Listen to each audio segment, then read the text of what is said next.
Selamat datang di channel Pamanah Rasa. Kami akan berbagi kisah-kisah, mitos, hal tak kasat mata. Semoga kita bisa mengambil hikmah dari setiap cerita yang ada. Selamat mendengar.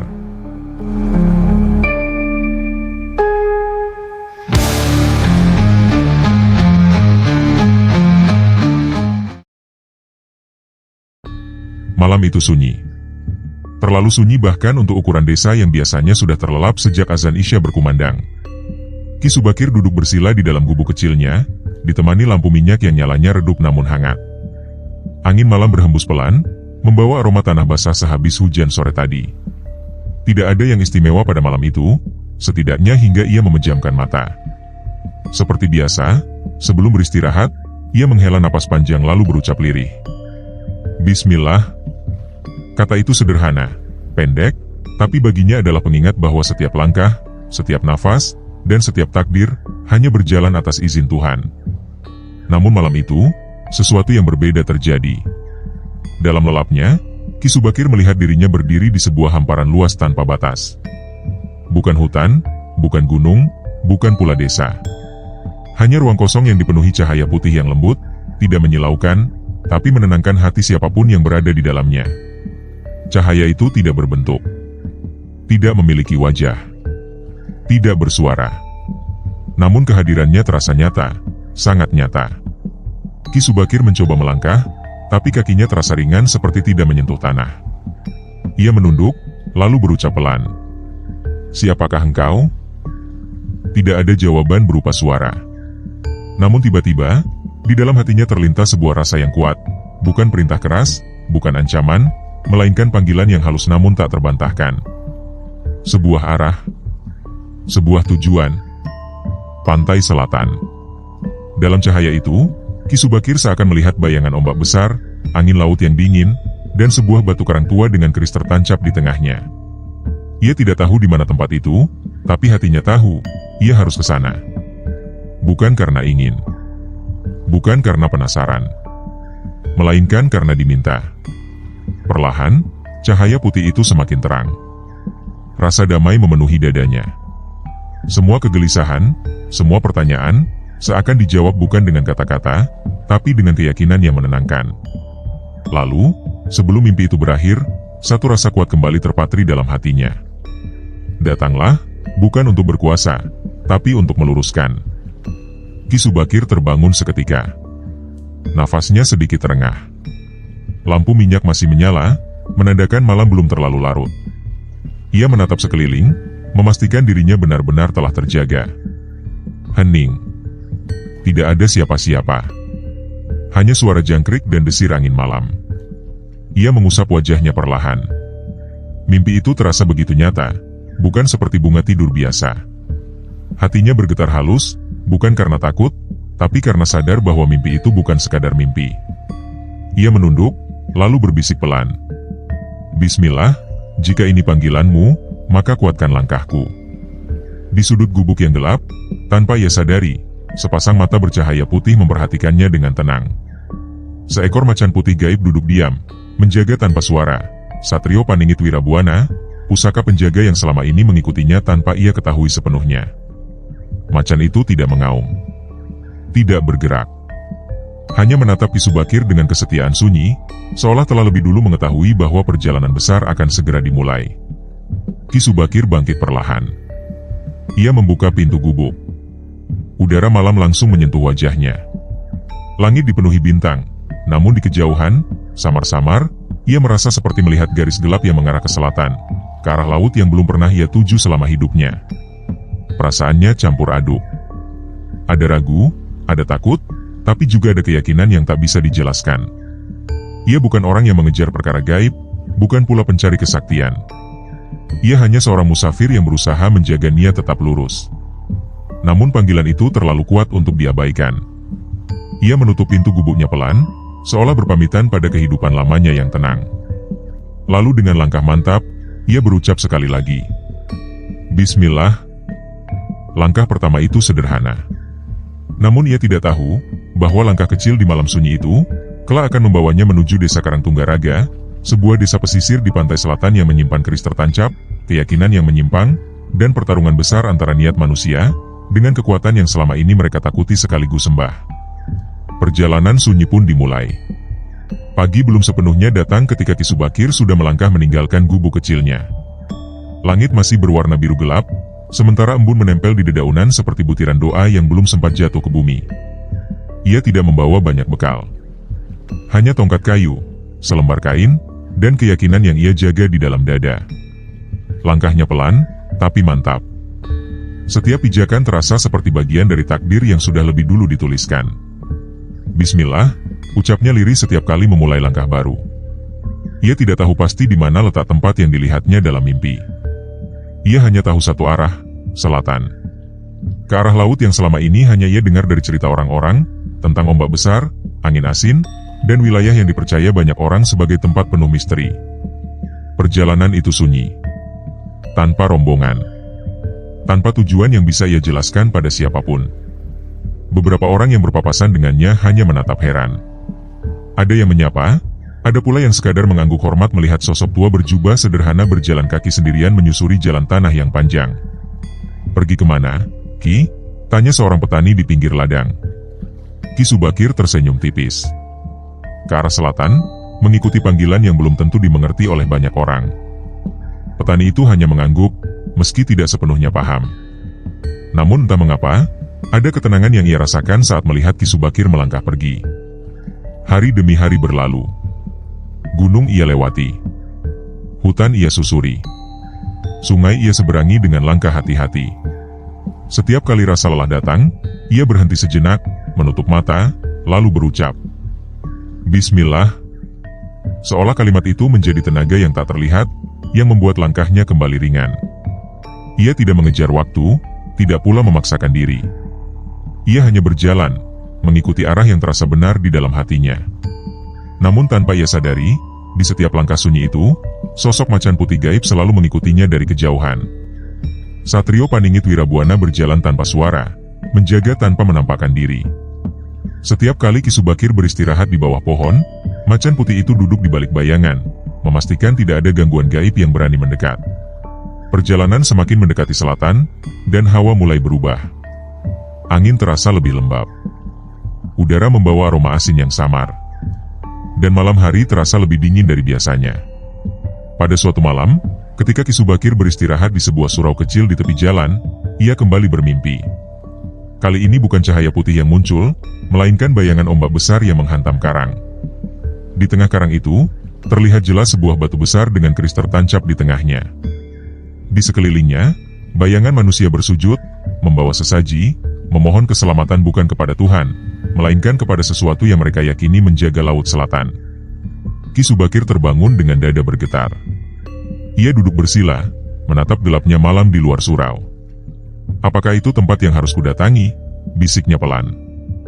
Tidak ada jawaban. Hanya suara angin malam yang berdesir seperti bisikan jauh dari arah selatan.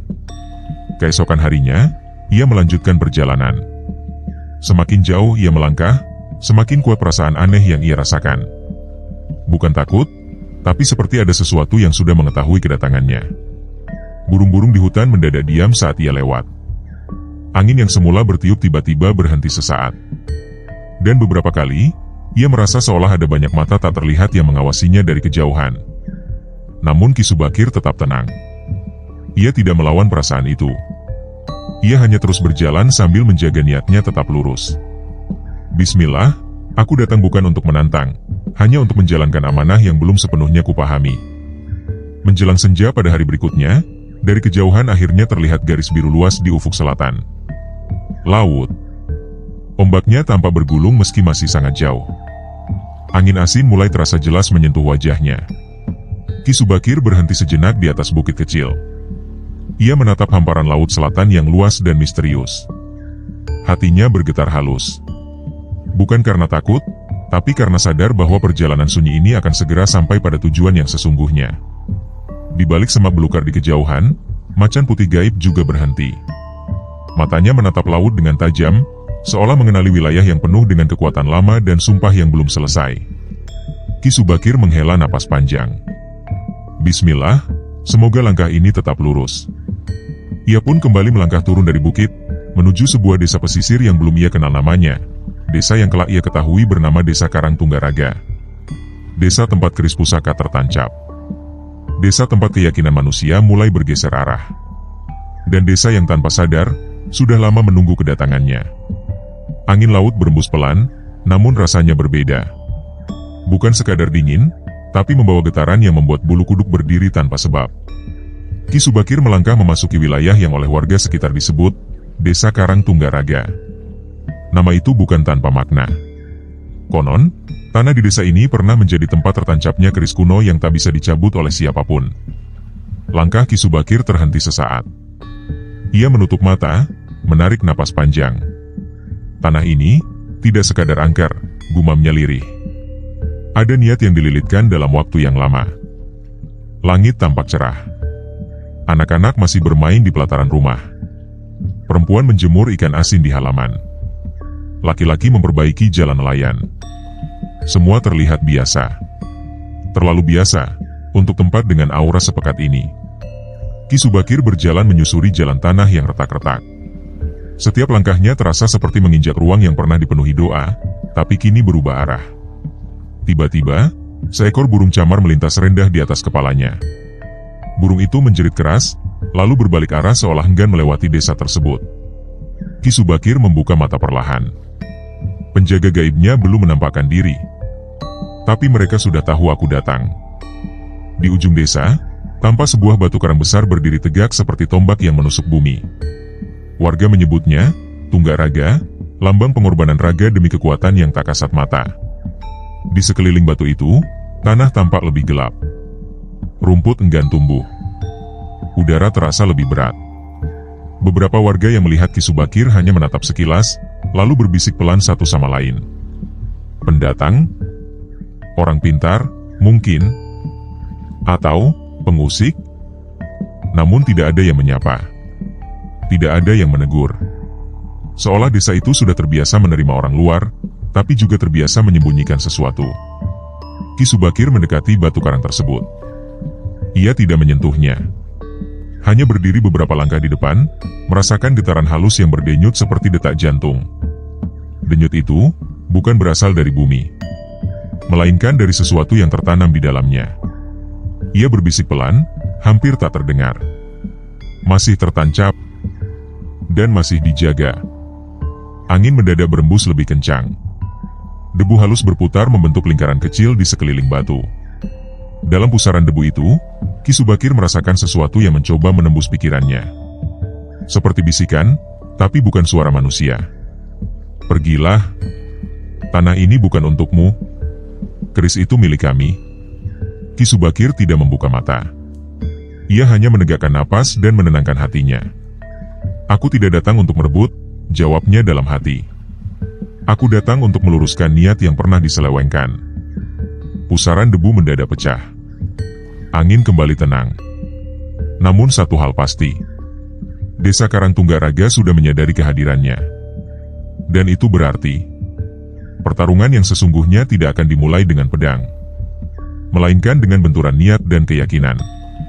Ki Subakir melangkah perlahan meninggalkan batu karang itu. Tatapannya tenang, tapi hatinya waspada. Karena ia tahu, di desa ini, yang berbahaya bukan hanya yang tampak, melainkan yang bersembunyi dalam kepercayaan yang telah lama dibiarkan menyimpang. Langit mulai meredup. Dan malam pertama di Desa Karangtunggaraga pun menunggu. Membawa pertanda bahwa aura asing itu bukan sekadar bayangan, melainkan awal dari peperangan batin yang lebih dalam dari sekadar adu kesaktian. Malam pertama di Desa Karangtunggaraga turun dengan sunyi yang tidak biasa. Bukan sunyi yang menenangkan, melainkan sunyi yang seolah menunggu sesuatu terjadi. Ki Subakir duduk bersila di tepi batu Tunggaraga. Matanya terpejam, napasnya teratur, seolah sedang berbincang dengan sesuatu yang tak kasat mata. Di bawah batu karang itulah, konon keris kuno tertancap. Keris yang tak pernah bisa dicabut oleh siapapun, baik raja, pertapa, maupun dukun sakti dari pesisir. Warga desa percaya, keris itu adalah penjaga sekaligus pengikat kekuatan gaib yang melindungi wilayah mereka. Namun bagi Ki Subakir, sesuatu terasa janggal. Penjaga tidak seharusnya mengekang, gumamnya pelan. Dan kekuatan yang baik, tidak membuat manusia takut pada kebenaran. Angin laut berembus perlahan. Dari kejauhan, terdengar suara ombak memukul karang seperti irama perang yang tertahan. Tiba-tiba, tanah di sekitar Batu Tunggaraga bergetar halus. Bukan gempa, melainkan denyut. Denyut yang sama seperti yang ia rasakan siang tadi. Ki Subakir membuka mata. Ia melihat sesuatu yang tidak terlihat oleh warga desa. Bayangan samar berbentuk pusaran energi berwarna kelam, berputar mengelilingi batu itu. Di tengah pusaran itulah, keris itu berada. Tak terlihat secara kasat mata, tapi terasa jelas oleh batinnya. Jadi, inilah sebabnya, bisiknya. Keris itu bukan sekadar tertancap di tanah. Ia tertancap pada keyakinan warga yang sudah lama diselimuti rasa takut dan ketergantungan. Semakin mereka percaya bahwa keris itu tak bisa dicabut, semakin kuat pula ikatannya dengan bumi dan pikiran mereka. Ki Subakir berdiri perlahan. Langkahnya mantap mendekati pusat batu karang. Belum sempat ia melangkah lebih jauh, tiba-tiba angin berputar kencang. Debu dan pasir berterbangan, membentuk lingkaran yang menghalanginya. Suara lirih terdengar, bukan dari telinga, tapi langsung di dalam kepala. Jangan sentuh keris itu. Banyak yang mencoba, semua gagal. Kekuatan desa ini akan runtuh jika ia dicabut. Ki Subakir tidak gentar. Ia justru tersenyum tipis. Bukan kerisnya yang menjaga desa, ujarnya pelan. Tapi niat yang luruslah yang menjaga manusia. Angin berputar semakin kencang, seolah marah mendengar ucapannya. Pusaran energi kelam mulai memadat, membentuk bayangan tangan-tangan gaib yang mencoba menahan langkahnya. Inilah pertama kalinya penjaga tak kasat mata benar-benar menunjukkan perlawanan. Ki Subakir menutup mata sejenak. Bukan untuk mengumpulkan kesaktian, melainkan menata niat. Aku tidak datang untuk merusak, bisiknya dalam hati. Aku hanya ingin memastikan bahwa yang tertancap di tanah ini bukan kesombongan manusia yang disucikan. Perlahan ia mengulurkan tangan ke arah pusat batu karang. Belum menyentuh apapun, namun pusaran energi langsung bergemuruh hebat. Tanah retak halus. Angin menjerit. Langit seakan meredup walau malam belum sepenuhnya pekat. Namun, tangan Ki Subakir berhenti beberapa jengkal sebelum titik pusat. Ia tidak jadi mencabutnya. Bukan karena tidak mampu, melainkan karena ia sadar. Jika dicabut sekarang, warga desa akan melihatnya sebagai ancaman, bukan pelurus. Ki Subakir menarik tangannya kembali. Belum waktunya, ucapnya tenang. Keris itu tidak akan bisa dicabut, selama hati manusia masih takut kehilangan pelindung selain Tuhan. Angin perlahan mereda. Pusaran energi kembali tenang, meski masih berdenyut pelan, seolah memperingatkan bahwa pertarungan ini belum selesai. Dari kejauhan, beberapa warga diam-diam memperhatikan. Mereka melihat Ki Subakir berdiri di depan batu keramat itu, namun tidak terjadi apa-apa. Sebagian menghela napas lega. Sebagian lain justru merasa gelisah. Karena mereka tahu, orang yang tidak bisa mencabut keris itu banyak, tapi orang yang berani mendekat tanpa rasa takut. Baru kali ini mereka melihatnya. Malam semakin larut. Ki Subakir kembali duduk bersila, menatap Batu Tunggaraga dengan pandangan dalam. Ia paham satu hal. Keris itu tidak sekadar tertancap di tanah, melainkan tertancap di keyakinan kolektif desa. Dan untuk mencabutnya, yang harus diluruskan bukan hanya benda, melainkan hati manusia yang sudah lama menggantungkan harap pada selain Yang Maha Kuasa. Pagi di desa Karangtunggaraga tidak pernah benar-benar cerah. Kabut tipis selalu menyelimuti garis pantai, seolah laut menyimpan rahasia yang tidak ingin sepenuhnya dibuka. Hari itu, Ki Subakir melihat sesuatu yang membuat dadanya terasa berat. Di bibir pantai, puluhan warga berkumpul. Mereka membawa sesaji, bunga 7 rupa, kain hijau, dupa, dan beberapa benda pusaka kecil yang diletakkan menghadap laut selatan. Suara mantra mulai terdengar. Lirih, namun berulang-ulang. Ki Subakir tidak langsung mendekat. Ia hanya berdiri di kejauhan, mengamati. Bukan ritualnya yang membuatnya gelisah, melainkan niat yang tersembunyi di baliknya. Seorang dukun pesisir berdiri paling depan. Tangannya diangkat ke arah ombak yang bergulung pelan. Wahai penguasa laut selatan, kami datang membawa persembahan. Jaga desa kami, jauhkan bala, dan kuatkan penjagaan keris pusaka kami." Warga mengikuti dengan khusyuk. Sebagian menunduk, sebagian memejamkan mata, sebagian lagi terlihat takut jika tidak ikut melafalkan doa itu. Ki Subakir menarik napas panjang. Jika permohonan lebih banyak ditujukan kepada makhluk, lalu di mana letak ketergantungan pada Sang Pencipta? Gumamnya pelan. Macan putih yang sedari tadi duduk di balik karang tiba-tiba berdiri. Bulu kuduknya meremang, matanya menatap tajam ke arah laut. Ombak mendadak meninggi tanpa angin besar. Air laut berputar membentuk lingkaran kecil, seperti sedang merespons panggilan ritual itu. Beberapa warga bersorak pelan. Mereka menganggap itu pertanda ritual diterima. Namun bagi Ki Subakir, justru itu pertanda bahaya. Ketika manusia merasa doanya dijawab oleh selain Tuhan, disitulah keyakinan mulai bergeser, bisiknya. Ritual semakin larut. Dupa semakin tebal. Mantra semakin keras. Lalu, terdengar suara lain. Bukan dari manusia. Bukan pula dari ombak. Suara itu seperti bisikan berlapis, datang dari segala arah, menyusup pelan ke dalam hati siapapun yang hadir. "Persembahanmu kami terima. Selama keris tetap tertancap, desa ini akan tetap dalam lindungan kami." Beberapa warga langsung menitikkan air mata haru. Mereka merasa dilindungi. Merasa aman. Namun Ki Subakir justru merasakan sebaliknya. Ketergantungan yang semakin menguat pada sesuatu selain Yang Maha Esa. Ia melangkah mendekat. Pelan, tanpa suara. "Bismillah," ucapnya lirih. Begitu kalimat itu terucap, angin tiba-tiba berubah arah. Asap dupa berputar, lalu pecah ke segala penjuru. Beberapa warga menoleh kaget. Dukun pesisir langsung menghentikan mantranya.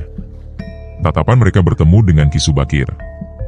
"Jangan ganggu ritual kami," seru salah satu warga dengan nada tegang. "Ini sudah dilakukan turun-temurun demi keselamatan desa."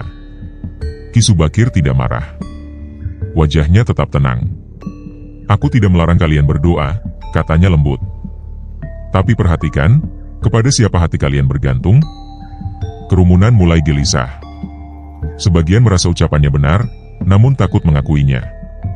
Sebagian lagi merasa tersinggung, seolah keyakinan mereka diganggu. Dukun pesisir melangkah maju. Sorot matanya tajam, penuh wibawa.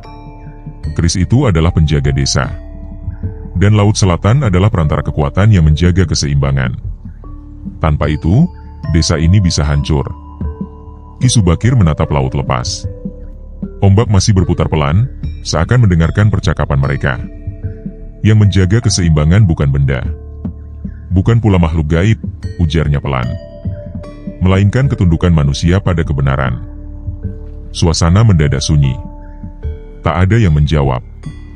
Namun di balik keheningan itu, sesuatu bergerak. Energi gaib di sekitar pantai mulai berdenyut lebih kuat, seolah terusik oleh kehadiran seseorang yang tidak tunduk pada pola lama mereka. Macan putih menggeram pelan. Matanya menatap laut, seakan melihat sosok-sosok yang mulai bangkit dari kedalaman tak kasat mata. Ki Subakir sadar. Ritual yang menyimpang ini bukan sekadar tradisi. Ia sudah menjadi pintu yang membuka hubungan tak seimbang antara manusia dan kekuatan gaib penjaga pantai selatan. Dan pintu itu tidak akan tertutup tanpa konflik yang lebih besar. Ia menutup mata sejenak, lalu berbisik lirih. "Ya Tuhan, jika aku harus berdiri di antara keyakinan manusia dan kebenaran-Mu, kuatkan niatku. Bukan untuk menang, tapi untuk meluruskan." Ombak tiba-tiba menghantam karang lebih keras dari biasanya. Seolah Laut Selatan telah mendengar doa itu. Dan tidak tinggal diam. Senja turun perlahan di desa Karang Tunggaraga. Langit berubah jingga keunguan, sementara ombak pantai selatan terdengar semakin berat, seolah membawa pesan yang tak semua orang mampu pahami. Setelah ritual pagi itu, suasana desa tidak lagi sama. Bisik-bisik mulai terdengar di sudut-sudut rumah. Orang tua itu siapa sebenarnya? Kenapa sejak dia datang, ombak terasa berbeda?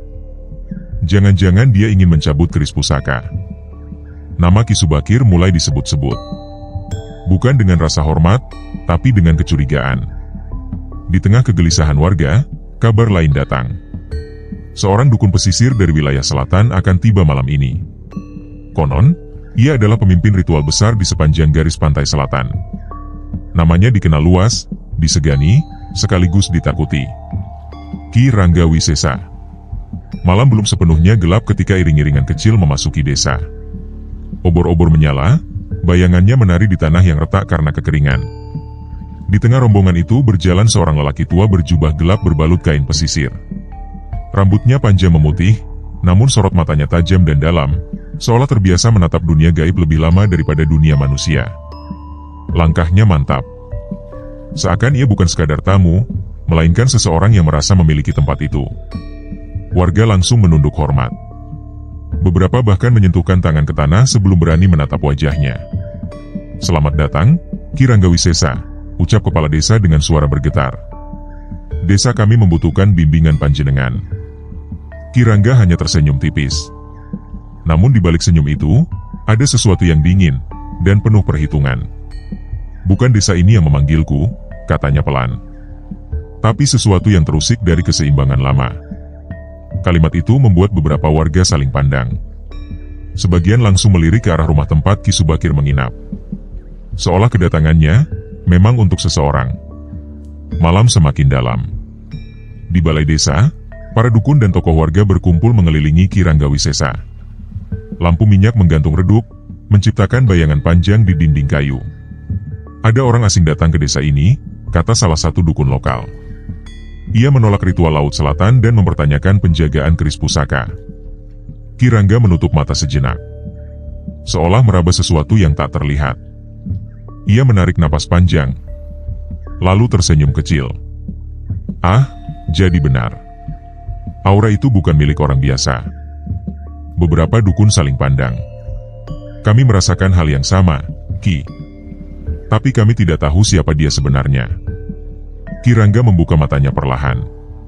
Sorotnya tajam mengarah ke arah laut, meski mereka berada di dalam ruangan. "Ia membawa niat yang lurus," katanya pelan. "Tapi niat lurus sering dianggap ancaman oleh mereka yang telah lama bergantung pada selain Tuhan." Ruangan mendadak hening. "Kami harus mengusirnya?" tanya salah satu warga dengan ragu. Ki Rangga tidak langsung menjawab. Ia justru mengambil segenggam tanah dari lantai, meremasnya pelan. "Tidak. Orang seperti itu tidak bisa diusir hanya dengan kata-kata." Ia menatap tanah yang jatuh dari tangannya. Ia harus dipatahkan keyakinannya. Dibuat ragu, dibuat lelah, dibuat merasa sendiri. Di saat yang sama, jauh di tepi desa, Ki Subakir sedang duduk menghadap laut. Angin malam meniup jubahnya pelan. Macan putih duduk di sampingnya, matanya terus mengawasi kegelapan. Tiba-tiba telinganya bergerak, seolah menangkap sesuatu dari kejauhan. Ki Subakir membuka mata. "Ada tamu yang datang malam ini," gumamnya pelan. Ia tidak melihat siapapun. Namun hatinya terasa disentuh sesuatu yang berat dan dingin. "Bismillah," ucapnya lirih. Begitu kalimat itu terucap, desiran angin di sekitar tubuhnya berubah menjadi lebih hangat. Seolah ada pelindung tak kasat mata yang menenangkan jiwanya. Di balai desa, Ki Rangga Wisesa mendadak menghentikan ucapannya. Ia menoleh ke arah luar, wajahnya sedikit menegang. "Dia sadar bahwa aku telah tiba," bisiknya pelan. Para dukun terkejut. "Belum pernah ada yang bisa merasakan kedatangan panjenengan, Ki." Ki Rangga tersenyum tipis lagi. Namun kali ini senyumnya tidak setenang sebelumnya. "Berarti, pertarungan ini bukan soal kesaktian," katanya lirih. "Tapi soal niat dan keyakinan." Malam di desa Karangtunggaraga menjadi semakin pekat. Dua kekuatan kini berada di satu wilayah yang sama. Satu ingin meluruskan ketergantungan manusia hanya kepada Tuhan. Satu lagi ingin mempertahankan keseimbangan lama yang telah memberi pengaruh dan kekuasaan. Dan tanpa disadari warga, pertempuran tak terlihat itu sudah dimulai, bahkan sebelum satu pun serangan dilepaskan. Malam semakin larut di desa Karangtunggaraga.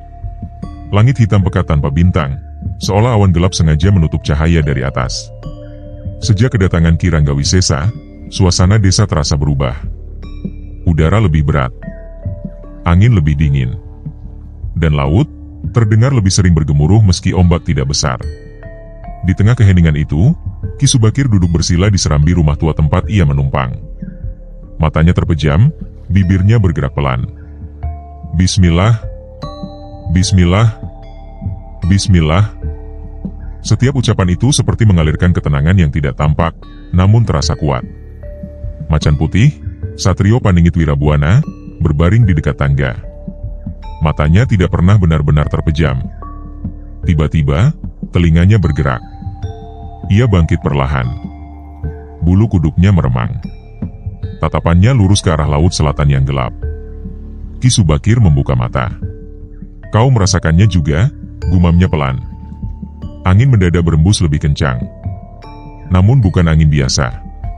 Ada aroma dupa, bercampur bau asin laut, dan sesuatu yang lebih tua dari sekadar ritual manusia. Di balik gelap pantai, sosok-sosok tak kasat mata mulai bergerak. Penjaga-penjaga gaib wilayah selatan yang selama ini diam, kini terusik. Mereka tidak menampakkan wujud sepenuhnya. Hanya bayangan tipis di antara ombak, kilatan cahaya kehijauan, dan suara lirih yang hanya bisa dirasakan oleh jiwa yang peka. Siapa dia? Mengapa niatnya berbeda?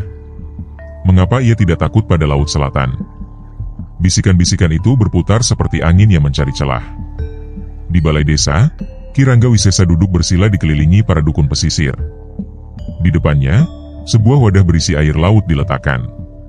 Permukaannya bergetar pelan, tanpa disentuh siapapun. Ia menatap air itu dalam-dalam. Mereka sudah merasakan kehadirannya, katanya lirih. Salah satu dukun bertanya dengan suara pelan. "Penjaga gaib Laut Selatan, Ki?" Ki Rangga mengangguk perlahan. Mereka bukan marah. Mereka hanya terusik. Karena ada manusia yang tidak tunduk pada pola lama mereka. Air dalam wadah itu tiba-tiba membentuk lingkaran kecil, seolah ada yang mengaduk dari dalam. Beberapa dukun menelan ludah. "Apakah dia berbahaya bagi keseimbangan desa ini?" tanya kepala desa ragu. Ki Rangga tersenyum tipis. Seseorang yang hanya bergantung pada Tuhan, selalu dianggap berbahaya oleh kekuatan yang ingin dijadikan perantara. Di luar balai desa, angin tiba-tiba berputar lebih kencang. Pohon-pohon kelapa berderit panjang. Beberapa warga yang masih terjaga merasakan jantung mereka berdebar tanpa sebab jelas. Sementara itu, di serambi rumah, Ki Subakir berdiri perlahan. Ia menatap ke arah laut yang gelap. "Jika kalian penjaga wilayah ini, aku tidak datang untuk merebut," ucapnya pelan. "Aku hanya ingin manusia tidak salah menggantungkan harap." Macan putih menggeram pelan, namun tidak maju. Seolah ia juga menahan diri, tidak ingin memulai pertempuran yang belum waktunya. Tiba-tiba, bayangan besar muncul di antara ombak. Bukan wujud jelas, hanya siluet raksasa yang sekejap terlihat lalu hilang kembali di telan gelap. Angin berhenti mendadak. Sunyi. Sangat sunyi. Lalu suara bisikan terdengar di dalam hati Ki Subakir, bukan di telinga. "Manusia, mengapa kau mengusik keseimbangan lama?" Ki Subakir menutup mata sejenak. Napasnya ditarik dalam. "Aku tidak mengusik," jawabnya lirih. "Aku hanya mengingatkan bahwa keseimbangan sejati bukan pada benda, bukan pada makhluk, tapi pada ketundukan hati kepada Tuhan." Sekejap, udara di sekelilingnya terasa hangat. Seperti ada cahaya lembut yang tak terlihat menyelimuti tubuhnya. Macan putih duduk kembali. Namun tatapannya tetap waspada. Di balai desa, wadah air laut di depan Ki Rangga tiba-tiba retak halus di pinggirnya. Semua dukun terkejut. Ki Rangga membuka mata lebar. Untuk pertama kalinya, wajahnya tidak sepenuhnya tenang. Dia tidak melawan. Tapi niatnya menolak tunduk, bisiknya pelan. Ia mengepalkan tangan. Kalau begitu, para penjaga gaib tidak akan tinggal diam lebih lama. Malam itu, desa Karangtunggaraga berada di antara dua dunia. Dunia manusia yang mulai terbelah keyakinannya. Dan dunia gaib penjaga pantai selatan yang perlahan bangkit, merasa wilayahnya sedang disentuh oleh niat yang tidak bisa mereka kendalikan. Dan tanpa disadari siapapun, langkah menuju konflik yang lebih besar sudah semakin dekat. Subuh menjelang di desa Karangtunggaraga. Langit masih gelap kebiruan, dan suara ombak terdengar seperti napas panjang bumi yang tak pernah benar-benar berhenti. Ki Subakir berdiri di tepi pantai, memandang garis horizon yang samar. Semalaman ia tidak benar-benar tidur. Bukan karena takut, tapi karena ia merasakan sesuatu di alam gaib mulai bergerak lebih dekat. Ia menarik napas perlahan. Lalu seperti biasa, bibirnya berbisik lirih. Bismillah. Angin subuh berembus lembut. Namun kali ini terasa hangat, menenangkan, seolah ada pelindung tak kasat mata yang mendekat. Macan putih, Satrio Paningit Wirabuana, tiba-tiba berdiri tegap di sampingnya. Telinganya bergerak, matanya menatap ke arah utara, bukan ke laut. Ki Subakir mengernyit. Ada yang datang, gumamnya pelan. Namun tak ada langkah kaki. Tak ada bayangan manusia. Hanya kabut tipis subuh yang perlahan bergerak di antara pasir dan rerumputan liar. Lalu, udara di sekitarnya berubah. Sunyi. Sangat sunyi. Seolah waktu berhenti sejenak. Macan putih menunduk perlahan, bukan karena takut, tapi seperti memberi hormat. Di hadapan Ki Subakir, kabut itu perlahan menebal, lalu membentuk siluet sosok tinggi berjubah cahaya samar. Wujudnya tidak sepenuhnya jelas, seperti bayangan yang berdiri di antara dua dunia. Ki Subakir tidak mundur. Ia hanya menundukkan kepala pelan. "Assalamualaikum," ucapnya lirih. Suara itu tidak terdengar di telinga, tapi terasa langsung di dalam hati. "Waalaikumsalam, wahai manusia yang berjalan karena perintah langit." Hati Ki Subakir bergetar halus. Ia tidak melihat wajah sosok itu, hanya aura wibawa yang tenang namun sangat kuat. "Panjenengan, siapa?" tanyanya lembut. Kabut itu berpendar pelan. "Aku adalah penjaga yang ditugaskan di Gunung Utara. Orang-orang menyebutku Pangeran Lodaya." Angin subuh berembus lebih hangat. Macan putih duduk tenang di samping Ki Subakir, sama sekali tidak menunjukkan tanda permusuhan. Ki Subakir menunduk hormat. Ia sadar, yang berdiri di hadapannya bukan manusia, melainkan makhluk gaib penjaga wilayah gunung yang kini datang karena satu sebab, perintah dari cahaya tanpa wajah. "Aku tidak datang untuk memimpinmu," lanjut suara batin itu. "Aku hanya diminta menemani langkahmu, agar keseimbangan tidak hanya dijaga oleh satu arah saja." Ki Subakir menutup mata sejenak. Hatinya terasa ringan, namun sekaligus semakin sadar bahwa tugasnya di Desa Karangtunggaraga bukanlah perkara kecil. "Jika begitu, mari kita berjalan sesuai kehendaknya," jawabnya pelan. Kabut sosok itu tidak bergerak, namun auranya terasa semakin dekat, menyatu dengan ruang di sekitarnya. Seolah ia tidak benar-benar berdiri di satu titik, melainkan hadir sebagai penjaga yang menyertai tanpa harus terlihat oleh semua mata. "Tidak semua manusia akan melihatku," bisiknya lembut. "Bahkan sebagian besar akan menganggap engkau sendirian." Ki Subakir tersenyum tipis. "Tidak mengapa. Sejak awal pun aku memang berjalan sendirian," jawabnya. Macan putih mengangkat kepalanya. Matanya menatap laut selatan dengan waspada, seolah merasakan bahwa kehadiran Pangeran Lodaya telah membuat penjaga-penjaga gaib pantai selatan semakin terusik. Di balai desa, Ki Ranggawisesa yang sedang bermeditasi tiba-tiba membuka mata dengan cepat. Napasnya tertahan. "Bertambah," gumamnya pelan. Seorang dukun yang berjaga di dekatnya terkejut. "Apa yang bertambah, Ki?" Ki Rangga berdiri perlahan, wajahnya mulai menunjukkan kegelisahan tipis. Bukan hanya satu kekuatan yang datang dengan niat lurus. Sekarang ada penjaga dari utara yang ikut mengawasi. Para dukun saling pandang dengan cemas. "Apakah itu berarti penjaga-penjaga gaib Laut Selatan akan turun tangan sepenuhnya?" tanya salah satu dari mereka. Ki Rangga menatap ke arah laut melalui jendela terbuka. Ombak terlihat lebih gelap dari biasanya. "Wilayah selatan tidak suka jika keseimbangannya disentuh oleh penjaga dari wilayah lain," katanya pelan. "Apalagi jika manusia yang ditemani tidak bisa mereka pengaruhi dengan rasa takut." Di tepi pantai, Ki Subakir kembali memandang laut selatan. Kabut yang membentuk sosok Pangeran Lodaya perlahan memudar, namun auranya masih terasa mengelilingi area itu. Seolah kini, ia tidak lagi benar-benar sendirian. "Bismillah," ucap Ki Subakir sekali lagi. Ucapan sederhana itu membuat angin subuh berembus lembut, namun di alam gaib, gelombang energi langsung merambat ke arah laut selatan. Para penjaga gaib mulai siaga. Para dukun pesisir mulai merasakan tekanan yang tidak biasa. Karena mulai hari itu, bukan hanya manusia yang berjalan di Desa Karangtunggaraga, melainkan juga para penjaga gaib dari dua wilayah besar yang diam-diam bersiap menghadapi pertemuan tak terelakkan. Pagi di Desa Karangtunggaraga terasa lebih ramai dari biasanya.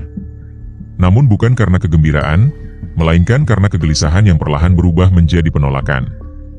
Kabar tentang Ki Subakir yang menentang ritual Laut Selatan telah menyebar ke seluruh penjuru desa. Dari rumah ke rumah, dari warung kecil hingga ke balai desa, Namanya dibicarakan dengan nada curiga. Dia ingin mencabut keris pusaka. Kalau keris itu dicabut, desa kita bisa kena bala. Jangan-jangan dia orang yang diutus untuk merusak keseimbangan desa. Bisikan-bisikan itu tumbuh seperti api kecil yang dibiarkan membesar. Ki Subakir sendiri berjalan pelan di jalan tanah desa, menyapa siapapun yang berpapasan.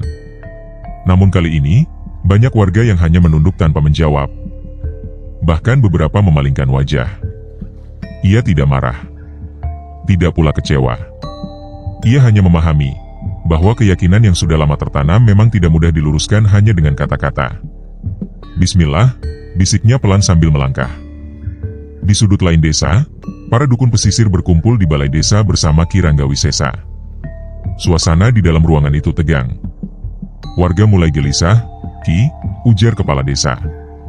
Mereka takut keris pusaka dicabut. Mereka percaya selama keris itu tertancap, desa ini aman dari gangguan Laut Selatan. Ki Rangga mengangguk pelan. Sorot matanya dalam, penuh perhitungan. Ketakutan adalah pengikat keyakinan yang paling kuat, katanya lirih. Dan orang yang datang dengan niat meluruskan, pasti dianggap ancaman. Salah satu dukun bertanya dengan nada khawatir. Apakah kita harus menghentikannya sebelum dia benar-benar mencoba mencabut keris itu? Ki Rangga tidak langsung menjawab. Ia menatap wadah air laut di depannya yang kembali bergetar pelan. Belum, jawabnya akhirnya. Biarkan warga sendiri yang menolaknya. Itu lebih kuat daripada serangan langsung. Di luar balai desa, sekelompok warga mulai berjalan menuju rumah tempat Ki Subakir menginap. Wajah mereka tegang, sebagian marah, sebagian takut. Macan putih yang sedang berbaring di depan rumah langsung berdiri tegap. Matanya mengawasi kerumunan itu dengan waspada, namun tidak menyerang. Ki Subakir keluar perlahan dari dalam rumah. Wajahnya tetap tenang, seolah ia sudah tahu momen ini akan datang. Seorang warga tua melangkah maju. "Ki Subakir, kami mendengar panjenengan ingin mencabut keris pusaka di batu pantai itu. Apakah benar?" Ki Subakir menatapnya lembut. "Aku hanya menjalankan perintah yang datang melalui mimpi," jawabnya jujur. "Bukan untuk menunjukkan kesaktian, tapi untuk meluruskan niat yang bergantung pada benda." Kerumunan langsung gaduh. "Tidak bisa," teriak salah satu warga. "Keris itu penjaga desa kami. Kalau dicabut, siapa yang menjamin keselamatan kami dari murka Laut Selatan?" Warga lain ikut bersuara. "Sejak dulu leluhur kami menghujamkan keris itu agar desa ini terlindungi. Jangan rusak keseimbangan yang sudah ada." Ki Subakir tetap berdiri tenang. Ia tidak memotong ucapan mereka. Setelah suasana sedikit mereda, ia berkata pelan, "Aku tidak datang untuk merusak perlindungan desa kalian. Aku datang agar kalian tidak menggantungkan perlindungan pada benda." Beberapa warga langsung geleng-geleng kepala. Itu hanya kata-kata orang luar. Panjenengan tidak merasakan hidup di desa ini yang sering kekeringan dan miskin. Kami butuh sesuatu yang bisa kami pegang dan yakini. Kalimat itu membuat suasana semakin panas. Macan putih menggeram pelan, namun Ki Subakir mengangkat tangan seolah menenangkannya. Ia tahu, amarah warga bukan karena benci, melainkan karena takut kehilangan pegangan yang selama ini mereka yakini menyelamatkan hidup. "Aku mengerti ketakutan kalian," ucapnya lembut. "Tapi ketahuilah, perlindungan sejati bukan berasal dari keris, bukan dari laut, bukan dari makhluk gaib, melainkan dari Tuhan yang menciptakan semuanya." Beberapa warga terdiam. Namun sebagian lain justru semakin keras menolak. "Kalau panjenengan tetap memaksa mencabut keris itu, kami yang akan menghalangi," teriak seorang pemuda. Kerumunan bergemuruh setuju. Di kejauhan, tanpa terlihat oleh manusia, sosok gaib Pangeran Lodaya berdiri mengawasi. Macan putih tetap siaga di sisi Ki Subakir. Sementara di balai desa, Ki Rangga Wisesa tersenyum tipis saat mendengar kabar keributan itu. "Bagus. Ketika manusia sudah menolak dengan hatinya sendiri, maka pertarungan tidak perlu dimulai dengan serangan," bisiknya.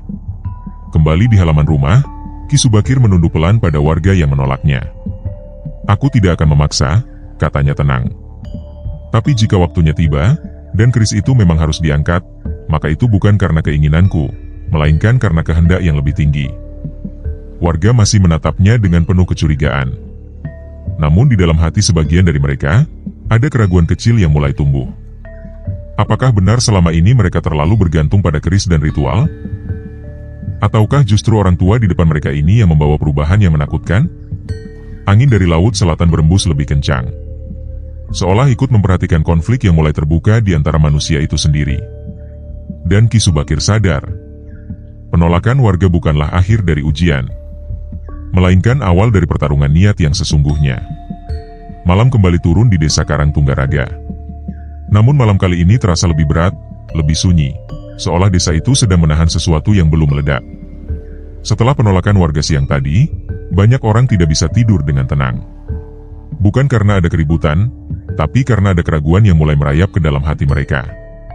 Beberapa warga duduk di beranda rumah, menatap laut selatan dari kejauhan. Angin malam membawa suara ombak yang terdengar seperti bisikan panjang yang tak jelas ujungnya. Di salah satu rumah, seorang ibu berbisik pada suaminya. Kalau benar keris itu bukan sumber perlindungan, lalu selama ini kita bergantung pada apa? Suaminya terdiam lama. Ia tidak punya jawaban. Namun justru dalam keheningan itu, bisikan lain mulai muncul. Bukan dari manusia. Bukan pula dari suara yang terdengar jelas. Melainkan dari dalam hati. Jangan dengarkan orang itu. Keris pusaka itu penjaga desa. Kalau dicabut, kalian akan ditimpa bala. Suara itu lembut, meyakinkan, namun membawa rasa takut yang perlahan membesar. Di rumah lain, seorang pemuda yang siang tadi paling keras menolak Ki Subakir tiba-tiba merasakan dadanya sesak. Ia menutup telinga, padahal tak ada suara nyata. "Aku, kenapa merasa takut begini?" gumamnya. Bisikan itu kembali datang. Dia ingin merusak keseimbangan. Dia akan membuat laut selatan murka. Usir dia sebelum terlambat. Pemuda itu bangkit dengan gelisah. Matanya merah, napasnya berat, seolah pikirannya sedang ditarik oleh sesuatu yang tak terlihat. Sementara itu, di tepi desa, Ki Subakir duduk bersila seperti biasa. Macan putih berbaring di sampingnya, matanya setengah terpejam namun tetap waspada. Ki Subakir merasakan perubahan suasana desa malam itu. Bukan sekadar gelisah biasa, tapi seperti ada gelombang halus yang menyusup ke hati manusia satu persatu. Ia membuka mata pelan. Godaan tidak selalu datang dalam bentuk wujud, bisiknya lirih. Kadang ia hanya berupa rasa takut yang terasa seperti kebenaran. Ia menarik napas dalam. Bismillah. Ucapan itu meluncur pelan, namun di alam yang tak terlihat, gelombang ketenangan menyebar seperti riak air yang meluas tanpa suara. Di balai desa, Ki Rangga Wisesa duduk bermeditasi. Di depannya, asap kemenyan tipis berputar membentuk lingkaran-lingkaran kecil. Ia tidak menggerakkan tangan. Tidak pula mengucap mantra keras. Namun pikirannya seolah terhubung dengan gelombang bisikan yang sedang menjalar ke hati warga desa. Manusia selalu lebih mudah digoyahkan oleh rasa takut daripada diyakinkan oleh kebenaran, gumamnya pelan. Salah satu dukun yang berjaga di dekatnya bertanya pelan. Apakah bisikan itu berasal dari penjaga gaib Laut Selatan, Ki? Ki Rangga membuka mata perlahan. Sorotnya dingin namun tenang. Sebagian dari mereka. Dan sebagian lagi dari jin-jin yang sejak lama diberi ruang oleh keyakinan manusia sendiri. Di luar, angin berembus semakin kencang. Pohon-pohon kelapa bergoyang keras, bayangannya bergerak seperti sosok-sosok hitam di tanah. Beberapa warga tiba-tiba merasa sangat yakin bahwa Ki Subakir adalah ancaman. Padahal sebelumnya mereka hanya ragu. Bisikan gaib itu tidak memaksa. Ia hanya memperbesar ketakutan yang sudah ada. Di tepi desa, Ki Subakir berdiri perlahan. Ia menatap rumah-rumah warga yang lampunya masih menyala di tengah malam. Akan ada banyak yang goyah hatinya malam ini, ucapnya pelan. Macan putih menoleh ke arahnya, seolah mengerti. Tapi aku tidak boleh marah pada mereka, lanjut Ki Subakir. Mereka hanya takut kehilangan pegangan, meski pegangan itu salah arah. Tiba-tiba angin berhenti sejenak. Sunyi. Lalu, suara bisikan halus juga datang ke hati Ki Subakir. Hentikan langkahmu. Pergilah dari desa ini. Kau tidak akan diterima. Ki Subakir menutup mata. Napasnya tenang. Hatinya tidak terguncang. Jika aku pergi karena takut ditolak manusia, maka niatku sejak awal sudah salah, jawabnya dalam hati. Ia mengucap pelan. Bismillah. Aku hanya berjalan karena perintahmu, bukan karena diterima atau ditolak oleh manusia. Sekejap, rasa berat yang sempat menyentuh dadanya hilang. Seperti ada cahaya lembut yang menenangkan kembali jiwanya. Di kejauhan, sosok gaib Pangeran Lodaya berdiri diam mengawasi desa dari arah utara. Macan putih tetap berjaga di sisi Ki Subakir. Sementara di balai desa, Ki Ranggawisesa membuka mata dengan napas sedikit lebih berat dari sebelumnya. Dia tidak goyah, bisiknya pelan. Ia menatap ke arah laut selatan. Kalau begitu, langkah berikutnya bukan lagi bisikan.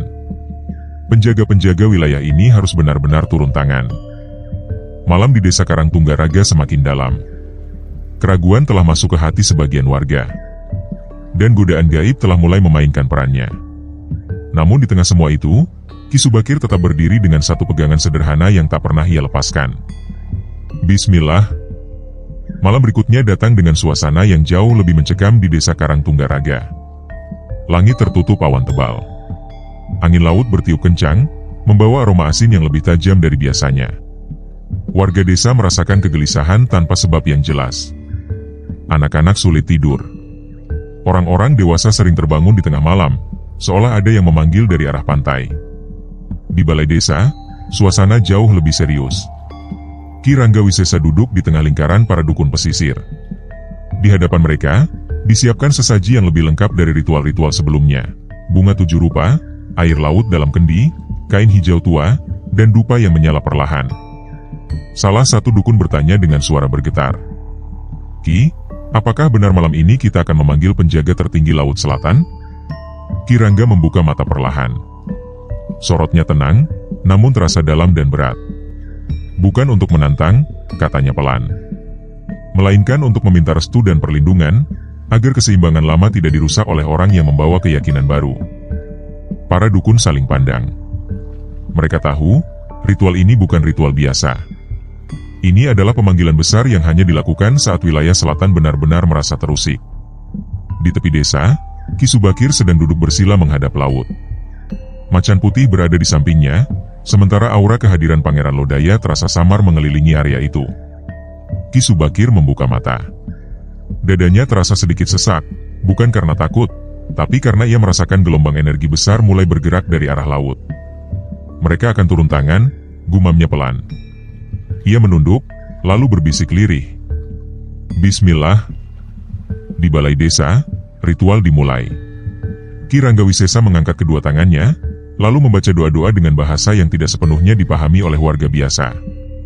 Asap kemenyan berputar semakin tebal. Lampu minyak bergetar seolah tertiup angin yang tak terlihat. Suasana mendadak menjadi dingin. Sangat dingin. Air laut dalam kendi tiba-tiba bergelombang sendiri. Beberapa dukun menahan napas. Penjaga Laut Selatan. Ratu-ratu penguasa wilayah selatan. Kami memohon kehadiran kalian untuk menjaga keseimbangan desa ini, ucap Ki Rangga dengan suara berat namun mantap. Angin dari arah pantai mendadak berembus sangat kencang. Pintu balai desa terbuka sendiri dengan suara berderit panjang. Warga yang menunggu di luar langsung mundur ketakutan. Di tepi pantai, ombak tiba-tiba naik lebih tinggi dari biasanya. Namun tidak menghantam daratan, hanya berderet seperti barisan yang menunggu perintah. Macan putih berdiri tegap. Bulu kuduknya meremang. Di alam gaib, sosok Pangeran Lodaya muncul samar di belakang Ki Subakir. Auranya serius, tidak lagi setenang sebelumnya. Pemanggilan besar telah dilakukan, bisik suara batin itu. Mereka tidak lagi sekadar mengawasi. Ki Subakir tetap duduk tenang, meski jiwanya merasakan tekanan yang sangat kuat. Aku tidak datang untuk melawan mereka, jawabnya pelan dalam hati. Aku hanya ingin manusia tidak salah arah dalam bergantung. Tiba-tiba, permukaan laut di kejauhan berpendar hijau kebiruan. Angin berputar membentuk pusaran kecil di atas ombak. Suara lirih, lembut namun berwibawa, seolah terdengar dari dalam hati siapapun yang peka. Siapa manusia yang berani mengusik keseimbangan wilayah selatan? Di balai desa, Ki Ranggawisesa menunduk lebih dalam. Para dukun ikut menunduk dengan tubuh gemetar. Kami memohon perlindungan, agar desa kami tetap dalam penjagaan kalian, ucap Ki Rangga. Di tepi pantai, Ki Subakir membuka mata. Ia merasakan kehadiran 3 aura besar yang berbeda, namun sama-sama kuat. Bukan wujud yang terlihat jelas. namun getaran wibawanya sangat terasa. Macan putih menggeram pelan. Sementara aura Pangeran Lodaya menegang, bersiap jika terjadi sesuatu yang lebih besar. Ki Subakir menunduk perlahan. Bukan karena takut, tapi sebagai tanda bahwa ia tidak datang untuk menantang. Aku tidak memanggil kalian, dan tidak pula ingin menantang, ucapnya lirih menghadap laut. Aku hanya menjalankan perintah yang diberikan melalui mimpi, untuk meluruskan niat manusia, bukan merebut wilayah siapapun. Ombak tiba-tiba berhenti bergerak sejenak. Sunyi. Seolah laut selatan sedang mempertimbangkan sesuatu. Namun di balai desa, beberapa dukun mulai merasakan keyakinan baru tumbuh di hati mereka, bahwa dengan kehadiran Ratu-Ratu Laut Selatan, mereka kini memiliki kekuatan besar untuk menghadapi Ki Subakir. Ki Rangga Wisesa perlahan mengangkat wajahnya. Sorot matanya kini jauh lebih tajam. Mulai malam ini, pertarungan tidak lagi hanya antar manusia, bisiknya pelan. Melainkan antara niat yang lurus, dan keseimbangan lama yang tidak ingin berubah. Angin laut kembali bertiup kencang. Desa Karangtunggaraga kini berada di bawah bayang-bayang kekuatan besar dari Laut Selatan, yang telah dipanggil, dan tidak akan tinggal diam begitu saja. Malam di Desa Karangtunggaraga memadat seperti diselimuti kabut tak kasat mata.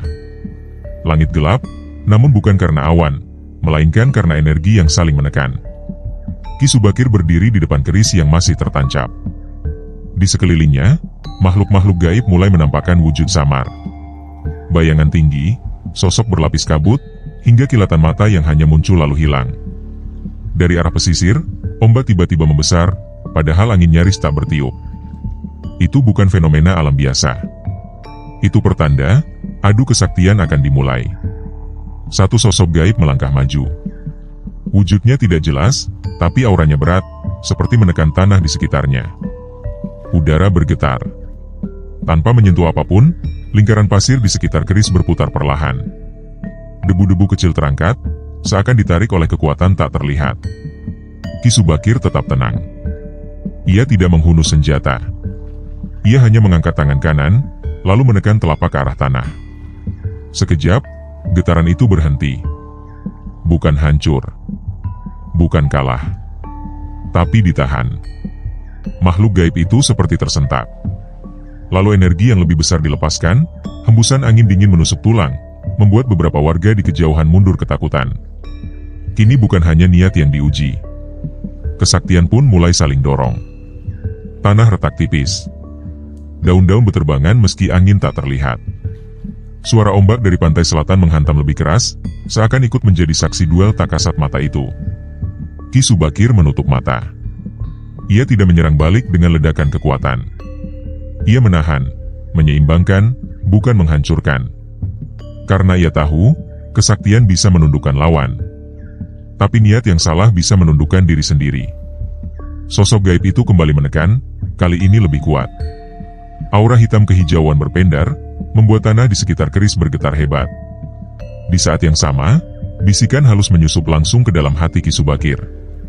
Gunakan saja kekuatanmu sepenuhnya. Tunjukkan bahwa engkau lebih sakti. Biar mereka semua tunduk padamu. Disinilah pertarungan kedua dimulai. Bukan di tanah. Bukan di udara. Tapi di dalam hati. Ki Subakir membuka mata perlahan. Sorotnya teduh, tapi dalam. Aku tidak datang untuk menaklukkan. Aku datang untuk meluruskan.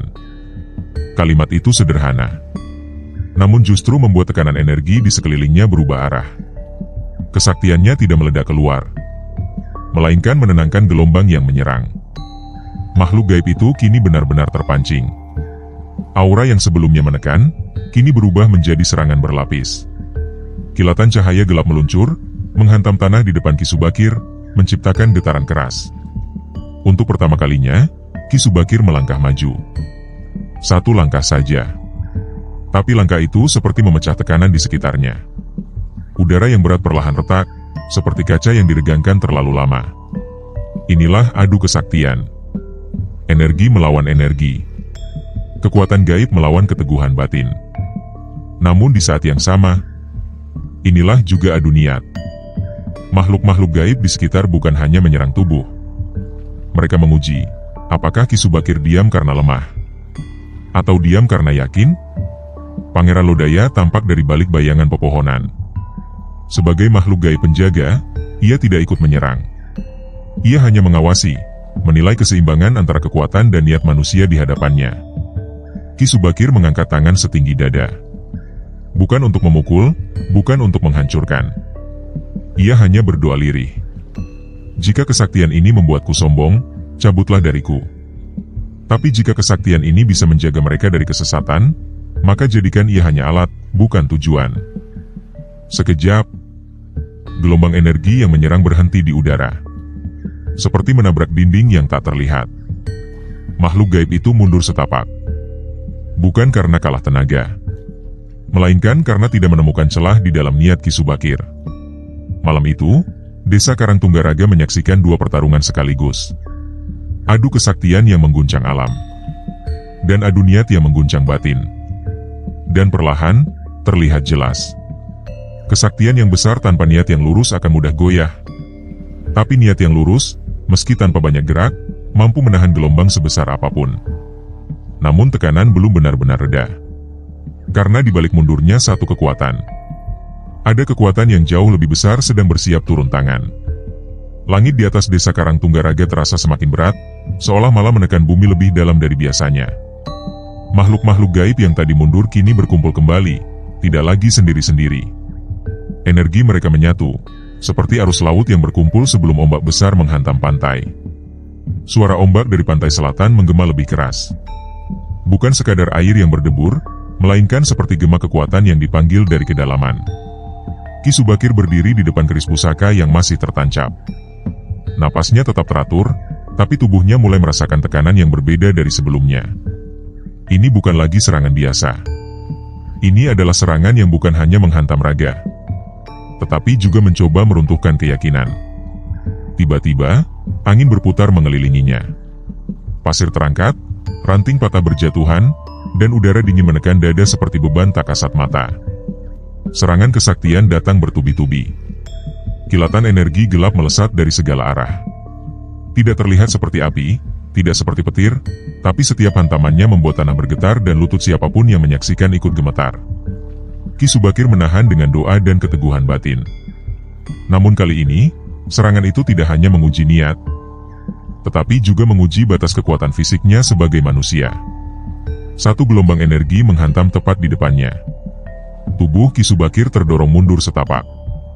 Untuk pertama kalinya, ia goyah. Macan putih yang setia di sampingnya menggeram pelan, bulunya berdiri, merasakan tekanan gaib yang makin besar. Dari kejauhan, kehadiran Pangeran Lodaya sebagai makhluk gaib penjaga juga mulai terasa lebih jelas, namun ia tidak ikut campur.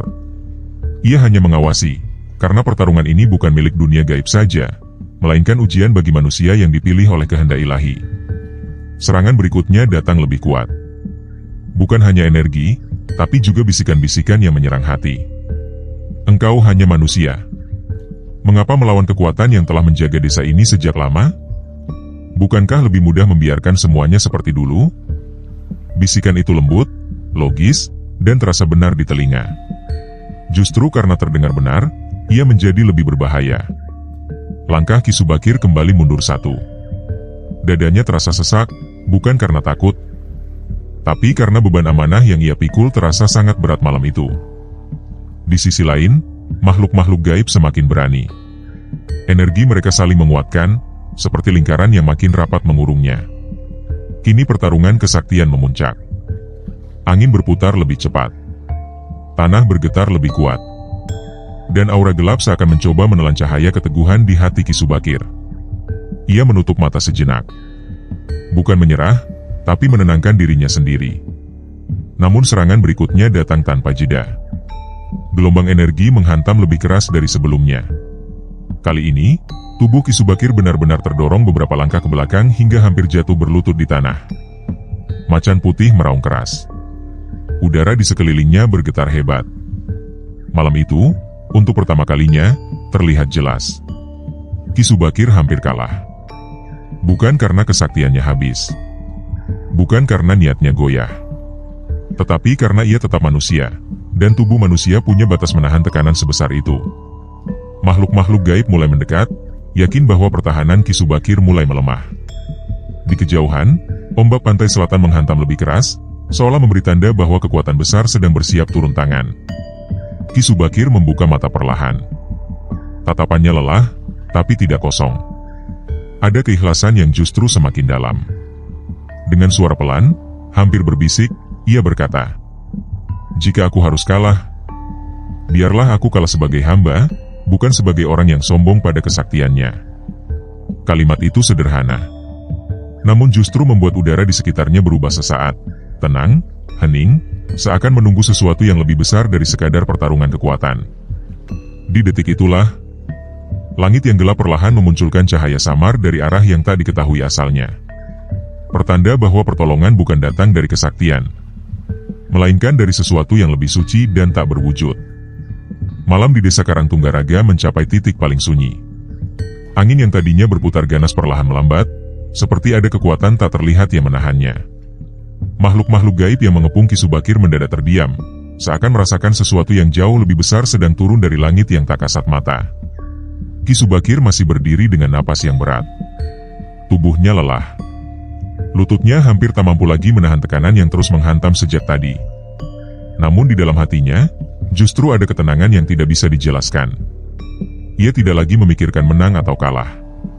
Tidak lagi memikirkan apakah ia mampu mencabut keris pusaka itu atau tidak. Yang ia rasakan hanya satu, keikhlasan untuk menjalankan perintah yang bahkan ia sendiri tidak sepenuhnya pahami. Dalam keheningan itu, ia kembali mengucap pelan, "Bismillah." Satu kata yang sederhana. Namun malam itu, kata itu seolah menembus lapisan-lapisan alam yang tak terlihat. Langit yang gelap perlahan memunculkan cahaya. Bukan cahaya biasa, bukan seperti bulan, bukan pula seperti kilat. Cahaya itu putih, lembut, tanpa bentuk, tanpa wajah, dan tidak datang dari satu arah tertentu. Seolah-olah ia hadir dari segala arah sekaligus. Makhluk-makhluk gaib yang tadi begitu agresif mulai mundur perlahan. Bukan karena diserang, tetapi karena mereka merasa tidak pantas berada terlalu dekat dengan cahaya itu. Cahaya putih tanpa wajah itu turun perlahan, menyelimuti area di sekitar Ki Subakir dan keris yang tertancap di batu. Tidak ada suara. Tidak ada gemuruh. Namun getarannya terasa sampai ke dalam hati siapapun yang berada di sana. Ki Subakir membuka matanya perlahan. Matanya tidak silau, tidak sakit melihat cahaya itu. Justru sebaliknya, hatinya terasa ringan, seperti semua beban yang sejak tadi menekannya dilepaskan begitu saja. Ia tidak melihat wajah. Tidak melihat sosok. Namun ia tahu, inilah cahaya yang pernah hadir dalam mimpinya. Cahaya putih tanpa wajah. Makhluk-makhluk gaib yang menjadi penjaga wilayah pantai selatan kini benar-benar berhenti menyerang. Energi gelap yang sebelumnya berputar di udara seperti terurai, melemah, dan akhirnya menghilang satu persatu. Bahkan aura besar yang sejak tadi menguasai suasana malam mulai terasa surut, seperti ombak besar yang kembali ke laut setelah gagal menghantam karang. Macan putih yang setia di samping Ki Subakir menundukkan kepala, tidak menggeram lagi. Ia seperti mengenali kehadiran cahaya itu, bukan sebagai lawan, tapi sebagai sesuatu yang lebih tinggi dari semua penjaga gaib yang pernah ia temui. Di kejauhan, Pangeran Lodaya juga hanya diam. Sebagai makhluk gaib penjaga dari gunung, ia tidak berani mendekat. Ia memahami bahwa yang turun malam ini bukan kekuatan kesaktian, melainkan pertolongan ilahi yang tidak bisa dijangkau oleh makhluk manapun. Ki Subakir tidak berlutut. Ia tidak sujud. Ia hanya berdiri tegak, menundukkan kepala dengan penuh hormat, seolah berkata dalam hati, "Aku hanya hamba. Jika engkau yang menolong, maka tidak ada kekuatan apapun yang bisa menandingi." Cahaya putih itu tidak berkata apa-apa. Tidak memberi perintah dengan suara. Namun dalam diamnya, ada keyakinan yang mengalir kuat ke dalam hati Ki Subakir. Keyakinan bahwa tugasnya belum selesai. Bahwa keris pusaka itu memang harus dicabut, bukan dengan kesombongan kesaktian, tetapi dengan niat yang bersih dan ikhlas. Perlahan, cahaya itu semakin terang sejenak. Lalu mulai meredup, seolah kembali ke tempat yang tidak bisa dijangkau oleh pandangan manusia. Namun sebelum benar-benar menghilang, suasana desa Karangtunggaraga telah berubah. Tekanan yang tadi menghimpit dada semua orang lenyap. Udara terasa lebih ringan. Dan makhluk-makhluk gaib yang tadi begitu agresif kini benar-benar mundur jauh, seakan memberi jalan tanpa diperintah. Ki Subakir menarik napas panjang. Kali ini, napasnya terasa lapang. Ia tahu, pertarungan belum benar-benar selesai. Tetapi ia juga tahu, ia tidak lagi berdiri sendirian. Dan malam itu, untuk pertama kalinya sejak tiba di desa itu, ia melangkah mendekati keris pusaka yang tertancap di batu. Dengan hati yang benar-benar mantap. Cahaya putih tanpa wajah itu perlahan memudar, namun bekas kehadirannya masih terasa kuat di udara desa Karangtunggaraga. Hening yang tersisa bukanlah hening biasa. Itu adalah hening setelah badai besar, ketika semua kekuatan yang tadi saling bertabrakan mendadak berhenti, seakan sadar bahwa ada batas yang tidak boleh dilampaui. Namun, dari arah pantai selatan, gelombang energi kembali berdenyut. Bukan untuk menyerang seperti sebelumnya, melainkan seperti menunjukkan diri. Kabut tipis dari arah laut perlahan bergerak masuk ke daratan. Angin asin berhembus pelan, membawa aroma laut yang dalam dan misterius. Di antara kabut itu, 3 aura besar mulai tampak. Sosok pertama berdiri dengan wibawa yang sangat kuat, auranya dingin namun megah. Ia adalah sosok yang selama berabad-abad dikenal sebagai penguasa wilayah Laut Selatan, Nyi Roro Kidul. Di sisi lain, muncul sosok perempuan dengan aura tenang namun tajam, seperti gelombang yang tampak damai namun menyimpan kekuatan besar di dalamnya. Dewi Lanjar. Dan di belakangnya, muncul sosok dengan aura yang lebih gelap, berkilau seperti sisik yang memantulkan cahaya samar, penuh godaan duniawi dan kekayaan semu. Nyi Blorong.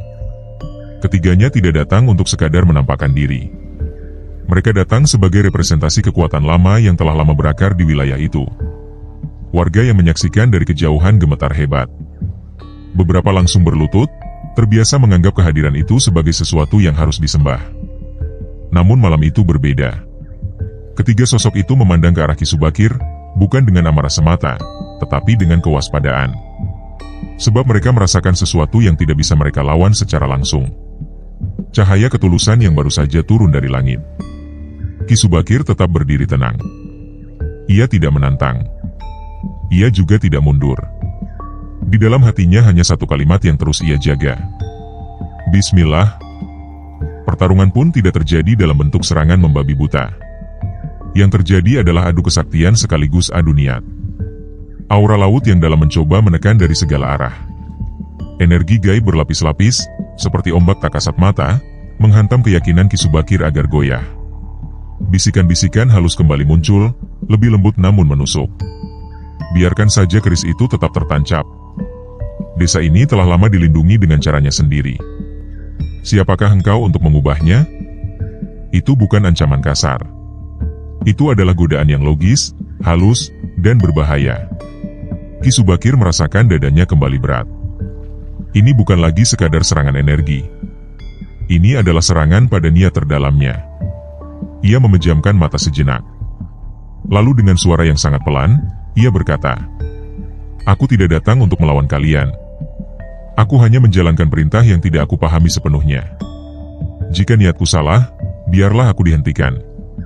Tapi jika niatku lurus, biarlah jalan ini dibukakan." Kalimat itu sederhana.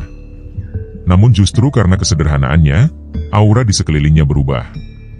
Serangan energi yang tadi menekan mulai melemah. Bukan karena kalah dalam kesaktian, melainkan karena tidak menemukan celah kesombongan untuk diserang. Macan putih di samping Ki Subakir berdiri tegak, tidak menyerang, hanya menjaga. Di kejauhan, kehadiran Pangeran Lodaya sebagai makhluk gaib penjaga juga tetap diam, seolah menjadi saksi bahwa pertarungan ini bukan tentang siapa paling sakti, tetapi siapa paling tulus niatnya. Nyi Roro Kidul menatap lama ke arah Ki Subakir. Tatapan itu tajam, dalam, seolah menilai isi hati manusia di depannya. Beberapa detik terasa sangat panjang. Lalu perlahan, aura besar dari arah laut mulai surut. Bukan hilang sepenuhnya, tapi mundur, seperti ombak yang kembali ke tengah samudera. Dewi Lanjar menurunkan pandangannya. Nyi Blorong yang tadi tampak paling agresif kini justru menjauh, seolah tidak lagi menemukan celah untuk menggoda hati manusia itu. Mereka tidak dikalahkan oleh serangan.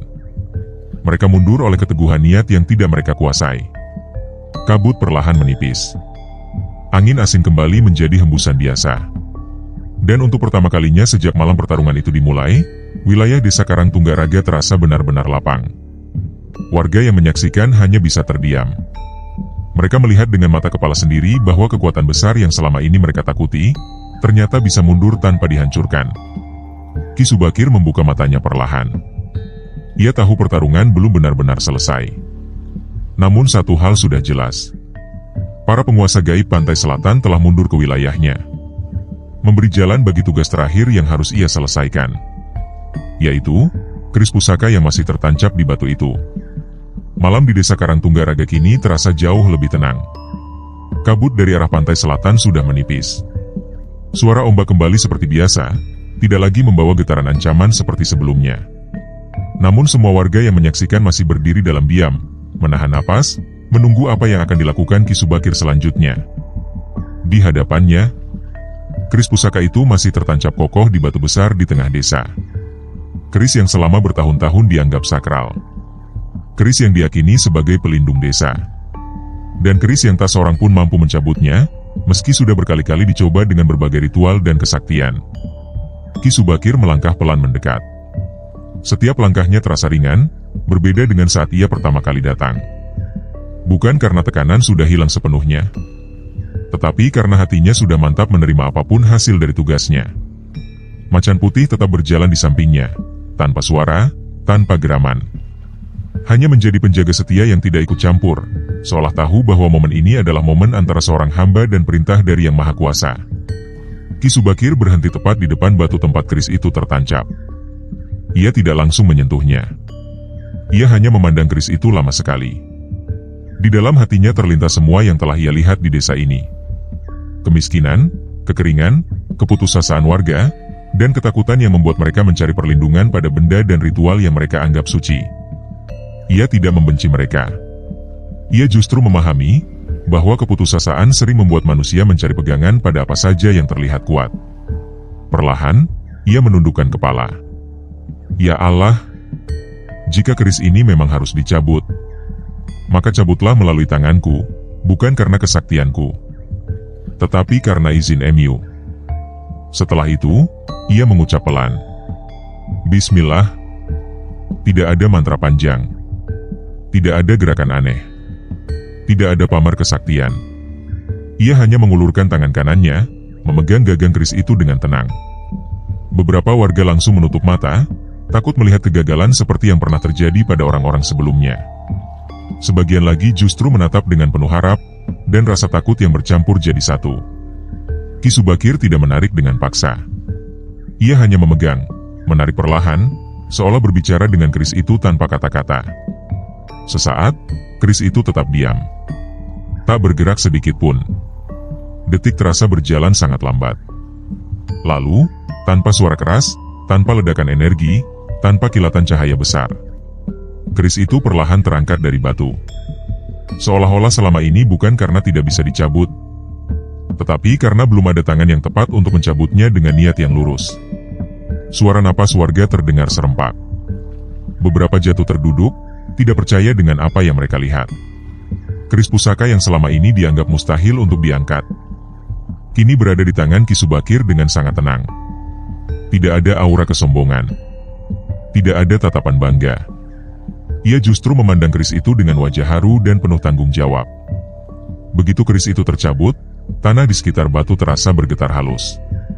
Bukan getaran ancaman, melainkan seperti sesuatu yang lama terkunci akhirnya dilepaskan. Angin berhembus lembut. Udara terasa lebih sejuk. Dan aura berat yang selama ini menyelimuti desa seakan terangkat sedikit demi sedikit. Ki Subakir tidak mengangkat keris itu tinggi-tinggi. Ia tidak memamerkannya kepada warga. Ia hanya menunduk, lalu berkata pelan, bukan keris ini yang melindungi desa, tetapi keyakinan dan ketaatan warganya kepada Tuhan. Kata-kata itu menusuk hati banyak orang yang mendengarnya. Beberapa warga mulai menangis pelan. Mereka sadar, selama ini mereka lebih takut kehilangan benda pusaka daripada takut kehilangan pegangan iman yang sesungguhnya. Ki Subakir kemudian menurunkan keris itu, membungkusnya dengan kain sederhana. Tidak ada ritual besar, tidak ada selebrasi. Karena baginya, ini bukan kemenangan. Ini adalah amanah baru yang harus dijaga dengan lebih berat dari sebelumnya. Malam itu, Desa Karangtunggaraga menyaksikan sebuah kejadian yang tidak pernah mereka bayangkan. Keris sakral desa dicabut, tanpa kesombongan kesaktian, tanpa pertunjukan kekuatan. Hanya dengan niat yang lurus, dan kalimat sederhana. Pagi pertama setelah keris pusaka dicabut datang dengan suasana yang berbeda di desa Karangtunggaraga. Udara terasa lebih ringan. Langit tampak lebih cerah, seolah beban yang lama menggantung di atas desa itu perlahan terangkat. Namun perubahan terbesar bukan terlihat di langit, melainkan di hati warga yang menyaksikan kejadian semalam. Mereka masih berkumpul di sekitar batu besar tempat keris itu dulu tertancap. Kini batu itu kosong. Tidak lagi dianggap sakral, tidak lagi ditaburi sesajen, dan tidak lagi menjadi pusat ritual yang selama ini mereka yakini sebagai pelindung desa. Beberapa warga menatap batu itu dengan mata berkaca-kaca. Seolah mereka baru sadar bahwa selama ini mereka telah menggantungkan harapan pada sesuatu yang sebenarnya hanyalah benda. Seorang lelaki tua berbisik pelan, suaranya gemetar. Selama ini, kita terlalu takut kehilangan keris itu. Tapi kita tidak sadar, kita sudah lama kehilangan pegangan yang lebih penting. Ucapan itu membuat beberapa warga lain menundukkan kepala. Rasa malu, haru, dan penyesalan bercampur menjadi satu. Ki Subakir berdiri tidak jauh dari mereka. Ia tidak banyak berbicara. Ia hanya memperhatikan perubahan yang mulai tumbuh perlahan di hati masyarakat desa itu. Namun ia tahu, perubahan keyakinan tidak terjadi seketika. Di sudut-sudut desa, masih ada beberapa warga yang saling berbisik. Wajah mereka tidak sepenuhnya lega. Ada keraguan yang belum hilang, bahkan ada rasa takut yang lebih besar daripada sebelumnya. Kalau keris itu sudah dicabut, siapa yang akan melindungi desa kita sekarang? Bagaimana kalau bencana datang? Bagaimana kalau Laut Selatan murka karena kita tidak lagi memberi sesajen? Bisikan-bisikan itu pelan, tapi berbahaya. Bukan berasal dari luar semata, melainkan muncul dari ketakutan yang masih bersarang di dalam hati mereka sendiri. Godaan itu tidak lagi berupa sosok gaib yang menampakkan diri. Ia hadir sebagai rasa cemas, sebagai logika yang terlihat masuk akal, dan sebagai bisikan halus yang membuat manusia ragu pada keyakinannya sendiri. Ki Subakir memahami itu. Ia tidak memaksa mereka untuk langsung berubah. Ia juga tidak menyalahkan mereka. Karena ia tahu, keimanan tidak bisa ditanam dengan paksaan. Ia harus tumbuh dari kesadaran hati masing-masing. Di antara warga, seorang perempuan parubaya mendekat dengan mata sembab. Ki Subakir, apakah benar selama ini kami salah? Apakah semua ritual yang kami lakukan tidak ada artinya? Ki Subakir memandangnya dengan lembut. Ia tidak langsung menjawab ya atau tidak. Ia hanya berkata pelan. Yang salah bukan niat ingin selamat. Yang salah adalah ketika keselamatan itu digantungkan pada selain Tuhan. Perempuan itu menangis pelan. Jawaban itu sederhana, tapi menampar kesadarannya dengan lembut. Di sisi lain desa, beberapa dukun pesisir yang selama ini memimpin ritual tanpa gelisah. Mereka tidak lagi memiliki kekuatan yang sama seperti sebelumnya. Pengaruh mereka mulai memudar sejak keris itu dicabut dan aura desa berubah. Namun bukan berarti mereka langsung berhenti. Sebagian dari mereka justru semakin gencar membisikkan ketakutan kepada warga. Tanpa ritual, desa ini akan celaka. Tanpa sesajen, Laut Selatan akan menagih. Tanpa perantara, manusia tidak akan didengar oleh kekuatan gaib. Bisikan-bisikan itu perlahan menyusup lagi ke sebagian hati warga yang masih rapuh. Ki Subakir menyadari hal itu. Ia tidak marah. Ia tidak pula menantang mereka dengan kesaktian. Ia hanya berdiri di tengah desa, menatap seluruh warga yang berkumpul, lalu berkata dengan suara tenang. Aku tidak datang untuk memaksa kalian berubah. Aku hanya diutus untuk mengingatkan. Setelah ini, pilihan tetap ada di tangan kalian sendiri. Kata-kata itu membuat suasana desa kembali hening. Sebagian warga mulai mantap untuk meninggalkan ritual-ritual lama. Mereka ingin kembali membangun kehidupan yang lebih agamis, seperti yang dulu pernah mereka rasakan. Namun sebagian lainnya, masih bimbang. Masih tergoda oleh rasa takut dan bisikan gaib yang seakan terus mencoba menahan mereka agar tidak benar-benar berubah. Dan Ki Subakir tahu, pertempuran terbesar bukanlah melawan makhluk gaib di luar sana, melainkan melawan keraguan yang hidup di dalam hati manusia itu sendiri. Perjalanan desa ini belum selesai. Masih ada satu tugas terakhir yang harus ia lakukan. Sebuah benteng yang bukan terbuat dari batu atau pusaka, melainkan dari kalimat tauhid yang akan ia tanamkan sebagai pengunci bagi desa Karangtunggaraga. Senja mulai turun di desa Karangtunggaraga. Langit berwarna jingga keemasan, seolah menjadi saksi bahwa desa itu sedang berada di ambang perubahan besar. Setelah keris pusaka dicabut dan sebagian warga mulai tersadar, Ki Subakir tahu, masih ada satu hal yang harus dilakukan sebelum ia benar-benar meninggalkan desa itu. Bukan lagi pertarungan. Bukan lagi adu kesaktian. Melainkan peneguhan benteng yang tidak terlihat oleh mata, namun terasa kuat di hati. Ki Subakir berjalan pelan menuju tanah lapang di tengah desa, tak jauh dari batu tempat keris itu dulu tertancap. Warga mengikuti dari belakang, diam, penuh tanya, dan juga penuh harap. Mereka tidak tahu apa yang akan dilakukan. Namun mereka merasakan bahwa momen ini akan menjadi penentu arah masa depan desa mereka. Ki Subakir berhenti di tengah tanah lapang itu. Ia menundukkan kepala sejenak, lalu memandang sekeliling desa, rumah-rumah sederhana, sawah yang pernah kering, dan wajah-wajah warga yang selama ini hidup dalam ketakutan dan keputusasaan. Dalam hatinya, ia berdoa, "Ya Allah, desa ini telah lama mencari perlindungan pada yang bukan tempatnya. Jika Engkau berkenan, jadikanlah tempat ini sebagai desa yang kembali mengingatmu, bukan takut pada selain-Mu." Setelah itu, ia berlutut perlahan. Tangannya menyentuh tanah desa Karangtunggaraga dengan penuh kehati-hatian, seolah tanah itu adalah amanah yang harus dijaga. Warga terdiam. Tak satu pun berani bersuara. Ki Subakir lalu menancapkan tongkat kecil yang ia bawa ke dalam tanah. Bukan tongkat pusaka, bukan benda sakti, hanya tongkat kayu sederhana yang menemaninya selama perjalanan panjang. Dengan suara pelan namun tegas, ia mengucapkan kalimat yang menggema sampai ke dalam hati siapapun yang mendengarnya. La ilaha illallah. Kalimat tauhid itu diucapkan perlahan, penuh penghayatan, bukan sekadar lafaz di lisan, tetapi keyakinan yang keluar dari hati yang ikhlas. Angin yang semula berhembus pelan tiba-tiba berhenti sejenak. Udara terasa hening, namun bukan hening yang menakutkan. Hening yang damai. Ki Subakir mengulanginya sekali lagi, lebih dalam, lebih mantap. La ilaha illallah. Seolah setiap kata yang ia ucapkan menembus lapisan-lapisan alam yang tak terlihat, mengunci desa itu bukan dengan kekuatan gaib, melainkan dengan pengakuan bahwa tidak ada yang berhak disembah selain Tuhan Yang Maha Esa. Sebagian warga mulai menangis tanpa sadar. Hati mereka terasa bergetar hebat, seperti sesuatu yang selama ini tertutup akhirnya dibukakan. Namun di sisi lain, masih ada beberapa warga yang merasakan kegelisahan.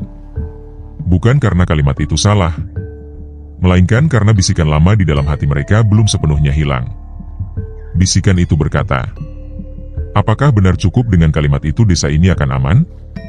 Apakah tanpa ritual dan sesajen kita tidak akan celaka? Pertarungan batin itu masih terjadi. Tidak terlihat, tapi nyata. Ki Subakir tidak memaksa siapapun untuk mengucapkan kalimat itu bersamanya. Ia hanya menanamkannya sebagai benteng, sebagai pengingat, sebagai cahaya yang bisa dipilih untuk diikuti, atau diabaikan. Setelah selesai, ia berdiri perlahan. Wajahnya tenang, tidak menunjukkan rasa menang atau puas. Ia hanya berkata, "Aku telah menanamkan benteng di tanah ini. Tapi benteng yang sesungguhnya bukan di tanah, melainkan di hati kalian masing-masing." Kalimat itu membuat warga saling memandang. Mereka mulai sadar bahwa perlindungan desa tidak bergantung pada keris, tidak pada ritual, tidak pula pada sosok tertentu, melainkan pada pilihan keyakinan yang mereka pegang setiap hari. Angin kembali berhembus lembut. Namun kali ini, tidak ada lagi aura mencekam seperti sebelumnya. Seolah desa Karangtunggaraga benar-benar telah diberi kesempatan baru. Ki Subakir memandang desa itu sekali lagi dengan penuh haru. Tugasnya hampir selesai. Namun ia tahu, benteng tauhid yang ia tanamkan bukan jaminan semua orang akan berubah. Itu hanyalah penunjuk jalan. Karena pada akhirnya, setiap manusia tetap diberi kebebasan untuk memilih. Apakah ingin tetap bergantung pada ketakutan, atau kembali bersandar sepenuhnya kepada Tuhan. Pagi terakhir Ki Subakir di desa Karangtunggaraga datang dengan suasana yang jauh berbeda dibanding saat pertama ia tiba. Tidak ada lagi kabut mencekam. Tidak ada lagi getaran angkara murka dari arah pantai selatan. Hanya suara ombak yang kembali menjadi bagian dari alam, bukan lagi ancaman yang menakutkan. Warga berkumpul mengelilinginya. Sebagian menatap dengan rasa syukur, sebagian dengan mata berkaca-kaca, dan sebagian lagi masih diam, bergelut dengan pilihan di dalam hati mereka sendiri. Seorang pemuda bertanya dengan suara lirih, "Ki Subakir, apakah desa kami sekarang sudah benar-benar aman?" Ki Subakir memandang mereka satu persatu. Wajah-wajah yang semalam diliputi ketakutan, kini perlahan dipenuhi harapan, meski belum sepenuhnya bebas dari keraguan. Ia menjawab dengan tenang. Keamanan desa ini bukan lagi bergantung pada keris, bukan pada ritual, dan bukan pula pada siapa yang datang menjaga kalian. Suasana menjadi hening. Aku hanya diutus untuk mengingatkan dan membuka jalan. Benteng sudah ditanamkan, kesesatan sudah ditunjukkan. Tapi setelah ini, semua kembali pada pilihan kalian sendiri. Beberapa warga menundukkan kepala. Mereka sadar, perlindungan sejati bukan pada benda, bukan pada makhluk gaib, tetapi pada keyakinan yang mereka pegang setiap hari. Ki Subakir menatap desa itu untuk terakhir kalinya. Tanah yang dulu dipenuhi rasa takut, kini diberi kesempatan baru untuk kembali hidup dalam keyakinan yang lurus. Macan Putih, Satrio Paningit Wirabuana, berdiri tenang di sampingnya. Tanpa suara, tanpa gerakan mencolok, hanya setia mengikuti seperti selama ini. Penjaga yang tak pernah diminta, tapi selalu hadir. Ki Subakir lalu melangkah pergi meninggalkan desa. Tidak ada perpisahan panjang. Tidak ada upacara. Karena baginya, tugas seorang pengingat selesai saat manusia mulai mampu memilih jalannya sendiri. Langkahnya menjauh dari desa Karangtunggaraga, menyusuri jalan setapak yang mengarah ke pedalaman Jawa. Perjalanan kali ini terasa lebih ringan, seolah beban yang sejak awal ia pikul kini telah diletakkan kembali kepada Yang Maha Kuasa. Di tengah perjalanan pulang, ia kembali mengucap pelan. Bismillah. Hari demi hari ia berjalan, melewati hutan, sungai kecil, dan desa-desa yang kini terasa lebih sunyi baginya. Tidak ada lagi panggilan mimpi, tidak ada lagi cahaya putih yang menuntunnya ke tempat asing. Hingga akhirnya, di suatu sore yang tenang, ia tiba kembali di rumahnya. Rumah sederhana itu berdiri seperti dulu, tidak berubah, tidak megah, tapi penuh ketenangan. Disitulah ia pernah memulai semua perjalanannya, dan disitulah ia kini kembali, sebagai seorang hamba yang hanya menjalankan perintah tanpa pernah merasa sebagai pahlawan. Ia duduk di beranda rumahnya, memejamkan mata, merasakan ketenangan yang lama tidak ia rasakan. Angin sore berhembus pelan, membawa suara dedaunan yang bergesekan lembut. Macan putih itu berbaring di halaman, tetap berjaga seperti bayangan setia yang tak pernah pergi. Malam pun turun. Dalam keheningan malam itulah, sesuatu kembali terjadi. Ki Subakir yang sedang terlelap tiba-tiba bermimpi. Mimpi yang terasa sangat nyata, lebih nyata dari mimpi manapun yang pernah ia alami sebelumnya. Kegelapan hadir lebih dulu. Lalu perlahan, muncul kembali cahaya putih, cahaya yang sama seperti yang pernah memanggilnya menuju pantai selatan. Cahaya itu tetap tanpa wajah. Tidak berbentuk. Namun memancarkan wibawa dan ketenangan yang sulit dijelaskan dengan kata-kata. Ki Subakir dalam mimpinya hanya terdiam. Hatinya bergetar, karena ia tahu, cahaya ini tidak datang tanpa tujuan. Tidak ada suara yang terdengar jelas. Namun di dalam hatinya, seolah ada bisikan yang sangat lembut, tapi tegas. Perjalananmu belum selesai. Cahaya itu bergerak perlahan. Tidak menuju selatan. Tidak pula ke arah timur atau barat. Melainkan, mengarah ke utara. Ki Subakir dalam mimpi itu melihat bayangan pegunungan jauh di kejauhan, diselimuti kabut tebal dan aura yang terasa berbeda. Bukan aura laut, bukan pula aura desa yang pernah ia datangi sebelumnya. Sebelum cahaya itu menghilang, bisikan terakhir terasa semakin jelas di dalam hatinya. Berjalanlah ke utara. Ki Subakir terbangun seketika. Napasnya teratur, namun hatinya bergetar pelan. Ia menatap langit malam dari beranda rumahnya. Bintang-bintang tampak terang, seolah menjadi saksi bahwa panggilan baru saja diberikan kepadanya. Ia tidak berkata apa-apa. Tidak bertanya, tidak pula menolak. Ia hanya tersenyum tipis, lalu berbisik pelan. Bismillah, jika itu perintahmu, maka aku akan melangkah lagi. Macan putih di halaman perlahan bangkit, seakan ikut merasakan panggilan yang sama. Dan malam itu menjadi penutup sebuah perjalanan. Sekaligus awal dari perjalanan baru yang belum diketahui kemana ujungnya. Sebab setelah pantai selatan, Ki Subakir kini dipanggil untuk berjalan ke arah yang berbeda. Ke utara.